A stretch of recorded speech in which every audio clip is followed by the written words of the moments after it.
The thing about going out into the Farewell Wilderness in Days Gone is that everything is trying to kill you.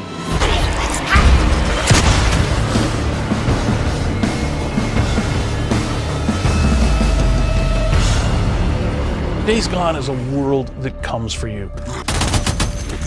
It's a world that is dangerous everywhere you go.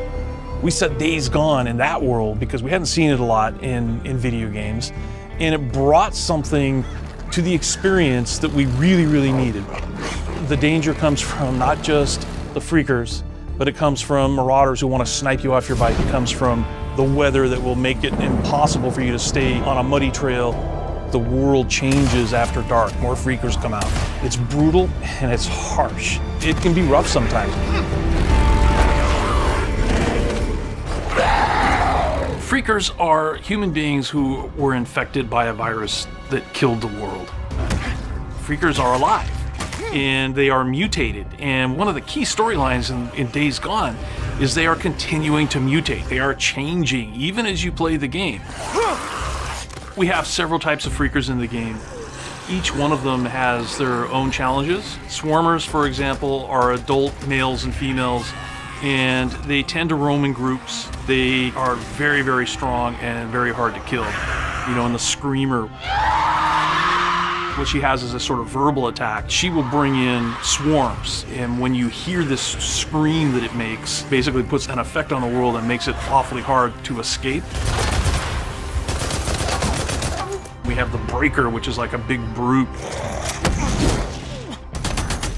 You're gonna run into infected animals. Rest in Peace is a cult that worships the Freakers. The Rippers want to be like the Freakers. They dress like them, they scar themselves. Because the Rippers worship the Freakers, they won't attack them. When you're playing Days Gone, you just have to be aware of everything around you all the time. We really wanted to build a world that was dangerous. You know, you can explore, it's beautiful, but what if that world was always trying to kill you?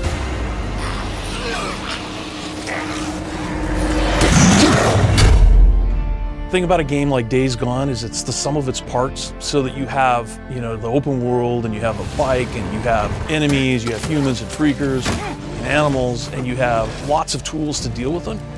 The high desert of Central Oregon is sort of built for the kinds of traversal that we really wanted to explore. We are so excited to have players finally be able to jump into the Farewell Wilderness in the world of Days Gone and get a sense of who Deacon St. John is and what this experience is. So when this thing comes out on April 26th, we are just so excited to see what you think about this world.